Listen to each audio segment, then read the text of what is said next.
बंटी कबूतर उसकी पत्नी टूनी चिड़िया दोनों बर्फ में धंसते ही जा रहे थे और दोनों अपनी चारों बच्चियों को बचाने के लिए चिल्ला रहे थे। टुनटुनी, सुनहरी, पिंकी, भूरी, तुम लोग इधर मत आना, इधर बर्फ का दलदल है। लेकिन अपने माता पिता को इस तरह से खुद से बिछड़ता हुआ देखकर चारों मासूम बच्ची अपने आप को रोक नहीं पा रही थी और जोर जोर से रो रही थी। सबसे छोटी सुनहरी चिड़िया का तो रो रो कर बुरा हाल हो चुका था। मेरी बच्चियों, तुम लोग सुनहरी को संभालो, हमारी फिक्र मत करो। दोस्तों, कल की वीडियो में आपने इतने कम लाइक क्यों किए? मुझे बहुत बुरा लगता है। दोस्तों, जब मैं आपके कहने पर कहानी बनाती हूँ और आप बहुत कम लाइक करते हो, और जब आप कम लाइक करते हो तो मुझे वीडियो बनाने का बिल्कुल भी मन नहीं करता है। तो प्लीज दोस्तों, अब इस वीडियो पर जाकर लाइक कर दो। धीरे धीरे बंटी और टूनी चिड़िया बर्फ के दलदल में समाते जा रहे थे। अब उन दोनों के सिर्फ सर नजर आ रहे थे।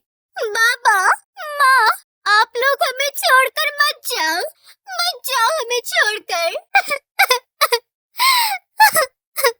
लेकिन कहते हैं ना कि होता वही है जो नियति को मंजूर होता है। उन बच्चियों के सामने उनके माता पिता की मौत हो जाती है। दरअसल बंटी और टूनी चिड़िया दोनों अपनी बच्चियों को लेकर काम की तलाश में गांव के जंगल से शहर के जंगल आए थे। जनवरी का महीना था और ठंड बहुत जोरों की पड़ रही थी। मनाली के जंगल में जमकर बर्फबारी हो रही थी। बर्फबारी इतनी ज्यादा थी कि सड़कें 4-4 फीट तक बर्फ से ढक गई थी। रात में बंटी और टूनी चिड़िया अपनी बच्चियों को लेकर एक पेड़ पर ही सो जाते हैं, लेकिन बर्फबारी के कारण ये लोग अब पेड़ पर भी नहीं सो पा रहे थे। एक रात वो देखो, उस ठेले के नीचे काफी जगह है, हम सब वहाँ सो सकते हैं। वहाँ हम पर बर्फ भी नहीं गिरेगी। लेकिन हम वहाँ तक जाएंगे कैसे? चारों तरफ तो तेज बर्फ बारिश हो रही है। तुम लोग यहीं रुको, मैं एक बार वहाँ जाकर देखता हूँ। अगर हवा तेज होगी तो तुम लोग यहीं रुके रहना। इतनी तेज तूफान में आप कैसे वहाँ तक जाएंगे? रहने दीजिए जी, हमें वहाँ नहीं जाना चाहिए। लेकिन बंटी नहीं माना। बंटी कबूतर ने जैसी उड़ान भरी, तेज बर्फ बारिश में वो अपने आप को संभाल नहीं पाया और बंटी कबूतर बर्फ में धंस गया। बचाओ बचाओ, मैं बर्फ में धंसता जा रहा हूँ, मुझे यहाँ से निकालो। टुनटुनी के पापा, आप फिक्र मत कीजिए, मैं आपकी सहायता करती हूँ। बंटी कबूतर को बचाने के लिए टूनी चिड़िया उसके पास जाती है, लेकिन वो भी बर्फ में धंसती चली जाती है। चारों बच्ची अपनी आंखों के सामने अपनी माता पिता को बर्फ में समाते देख रही थी और अपने सामने उनको मरता हुआ देखती है। उस अंधेरी रात में वहाँ उनकी मदद करने वाला कोई नहीं था। रात भर बर्फबारी होती रही, यहाँ तक कि चारों बच्चियाँ बर्फ से ढक गई, लेकिन वहाँ से हिली भी नहीं। जब सुबह हुई तो कुछ दयालु पक्षियों ने उन अनाथ बहनों को बाहर निकाला। जब उन्हें होश आया तो वो अपने माता पिता को याद करके फूट फूट कर रोने लगी। टुनटुनी दीदी, अब हम लोग अनाथ हो गए, हमारे माता पिता हमें छोड़कर चले गए। अब हम लोग कैसे अपना गुजारा करेंगे? सुनहरी, तू परेशान मत हो, हम सब एक साथ रहेंगे और मिलकर कुछ न कुछ काम कर लेंगे। 4 अनाथ बहनों के पास ना तो रहने के लिए घर था और ना पहनने के लिए गर्म कपड़े। चारों भीख मांगकर अपना गुजारा करती थी। कभी किसी अमीर पक्षी ने कुछ खाने को दे दिया तो खा लेती, वरना भूखी ही सो जाती। टुनटुनी दीदी, शाम हो गई, लेकिन आज हमें खाने के लिए कुछ भी नहीं मिला। आज किसी पक्षी ने भीख भी नहीं दी, मुझे बहुत भूख लगी है। सुनहरी, थोड़ी देर इंतजार कर ले, शायद हमें कुछ खाने को मिल जाए। तभी टुनटुनी चिड़िया ने देखा कि सामने कुछ पक्षी खड़े होकर बिस्किट खा रहे थे और उन पक्षियों ने बिस्किट का पैकेट और पानी की बोतलें वहीं पेड़ पर फेंक दी। टुनटुनी चिड़िया जल्दी से उड़कर गई और फेंके हुए बिस्किट के पैकेट और पानी की बोतलों को उठाकर ले आई। अरे सुनहरी, ये देख, बिस्किट का पैकेट, इसमें थोड़ा सा बिस्किट अभी बाकी है, आज हम इसे खा लेते हैं और इस बोतल में पानी अभी भी बचा हुआ है। चारों बहनों ने फेंके हुए बिस्किट खा लिए और पानी पीकर वहीं एक डाल पर सो गई। दीदी, हम कब तक पेड़ की डाल पर सोते रहेंगे? ऐसे सोने से तो मुझे बहुत ठंड लगती है। इस ठंड में सभी पक्षी अपने अपने घोंसले से बाहर नहीं निकलते और हम बहनें पेड़ की डाल पर सोती हैं। मुझे भी अपना घोंसला चाहिए। पिंकी, हमारे पास भी अपना घोंसला होगा, लेकिन उसके लिए हमें बहुत मेहनत करनी होगी। दीदी, हम मेहनत करने के लिए तैयार हैं। अभी बहुत रात हो गई है, चलो सो जाओ। इस बारे में हम लोग कल बात करेंगे। चारों अनाथ बहनों में टुनटुनी चिड़िया सबसे बड़ी थी, इसलिए सभी उसकी बात मानते थे। लेकिन ठंड इतनी ज्यादा थी कि किसी को नींद नहीं आ रही थी। ठंड के मारे पिंकी और सुनहरी चिड़िया के तार किटकिटा रहे थे। अगले दिन दीदी, सुनहरी और पिंकी को बहुत तेज बुखार हो गया है, अब हम क्या करें?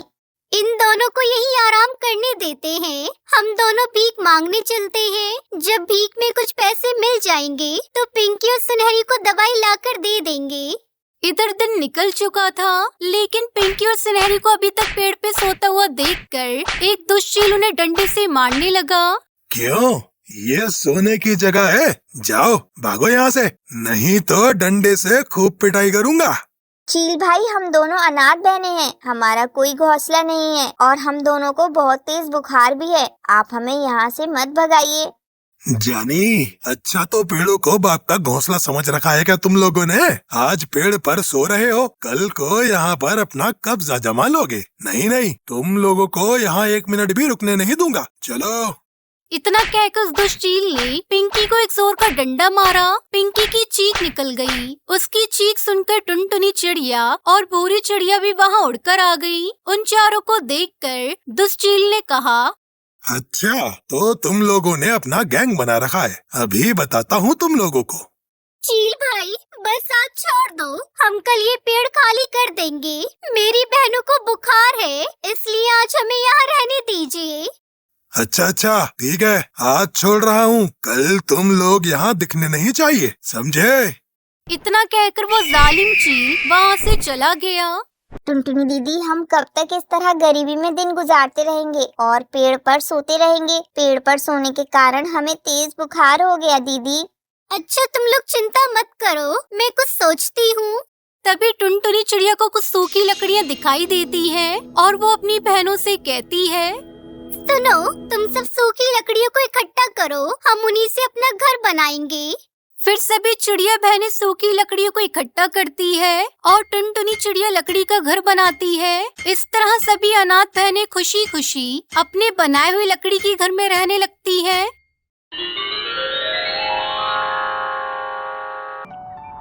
कालू कौआ जंगल के बाजार में अंडे बेचने का काम किया करता था। उसकी पत्नी टुनटुनी चिड़िया भी खेती बाड़ी में उसकी मदद किया करती थी। लेकिन उसकी माँ टूनी चिड़िया टुनटुनी चिड़िया को बिल्कुल भी पसंद नहीं करती थी। वो चाहती थी कि टुनटुनी चिड़िया बस उसकी सेवा करती रहे।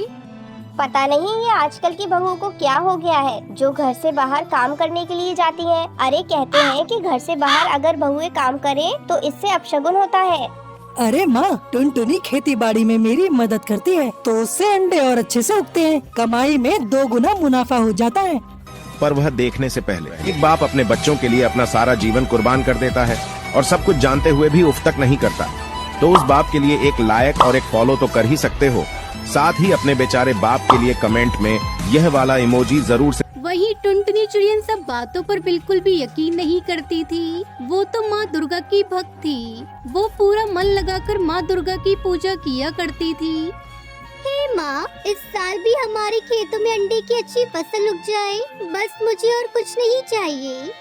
एक दिन कालू कौआ टुनटुनी से कहता है, काश कि अपने खेत में भी कभी सोने के अंडे उग जाएं, तो फिर हमारे सारे दुख खत्म हो जाएंगे। ये आप कैसी बातें कर रहे हैं जी? ऐसा भी कभी होता है क्या? दोनों मियाँ बीवी ऐसी हंसी मजाक करके अपनी छोटी सी दुनिया में खुश थे। लेकिन वो इस बात से अनजान थे कि उनकी माँ टूनी चिड़िया आधी रात को तंत्र मंत्र की पूजा करती थी। वो इन सब बातों पर अंधविश्वास किया करती थी। मेरे परिवार पर कोई खतरा ना आए, इसलिए ये तंत्र मंत्र करना जरूरी है। अगले दिन, बेटा, ये ताबीज तेरी रक्षा के लिए है, इसे हमेशा पहने रखना, ये तुम्हारी रक्षा करेगा, इसे उतारना मत।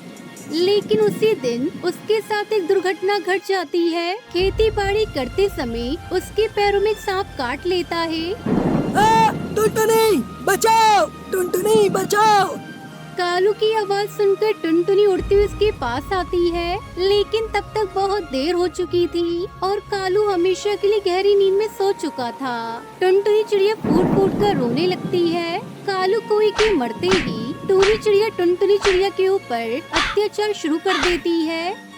ये सब तेरी वजह से हुआ है मनुष्य। मैंने तुझे पहले ही कहा था कि अगर बहुएं बाहर काम करने जाएंगी तो अपशगुन होगा। आज तेरी वजह से बेटा मुझे छोड़कर चला गया। तू ही हत्यारन है मेरे बेटे की। ये कहकर टूनी चिड़िया टुनटुनी चिड़िया को डंडे से पीटने लगती है। मार खाती टुनटुनी जोर जोर से रो रही होती है। इसके बाद टूनी चिड़िया उसे घोंसले से निकाल देती है। जा निकल जा मेरे घोंसले से कलमुही, तेरा अब इस घोंसले से कोई नाता नहीं है। टुनटुनी चिड़िया चुपचाप उस घोंसले से निकल जाती है और जाते हुए अपने साथ दुर्गा माँ की मूर्ति ले जाती है। रास्ते में इधर उधर भटकते हुए वो रोती रहती है। चलते चलते अचानक उसे चक्कर आने लगते हैं और वो थक हार कर एक पेड़ के नीचे बैठ जाती है।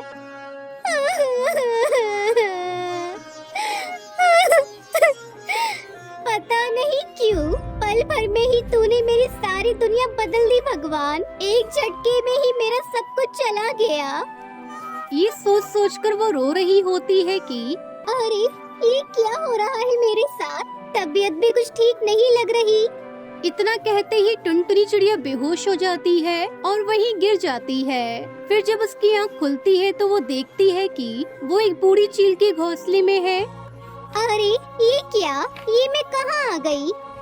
तुम मेरे साथ मेरे घोंसले में ही हो बेटी। आपके घोंसले में? लेकिन मुझे यहाँ कौन लाया? तुम एक पेड़ के नीचे बेहोशी की हालत में पड़ी हुई थी। मैंने जब तुम्हें देखा तो तुम्हें उठाकर यहाँ ले आई। हाँ, मैं अचानक बेहोश हो गई थी। बस इतना ही याद है मुझे। पता नहीं क्यों अचानक चक्कर आ गए। उसके बाद वो बूढ़ी चील टुनटुनी चिड़िया को खाना खाने को देती है। खाना खाने के बाद ही टुनटुनी चिड़िया को गहरी नींद आ जाती है और उसकी आंख लग जाती है। आधी रात को टुनटुनी की नींद टूटी तो वो देखती है कि वो घोंसले में बंद है। अरे ये क्या, मुझे किसने बंद करके रखा है? टुनटुनी चिड़िया ने देखा कि वो बूढ़ी चील एक बड़ी हांडी में खौलता हुआ पानी गर्म कर रही है। टुनटुनी को जागते हुए देखकर वो बूढ़ी चील हंसते हुए उससे कहती है, मैंने कहा था ना, तुम्हारा सारा दर्द कुछ ही देर में खत्म हो जाएगा। आखिर आप चाहती क्या हो? तुम्हारे पेट में जो छोटा सा बच्चा है, उस छोटे से बच्चे का मांस मुझे बहुत पसंद है। अब तो मैं तुम्हें और तुम्हारे बच्चे दोनों को खाऊंगी। टुनटुनी चिड़िया को समझ आ गया कि वो बूढ़ी चील कोई जादूगरनी या चुड़ैल है। वो रोते हुए कहने लगी,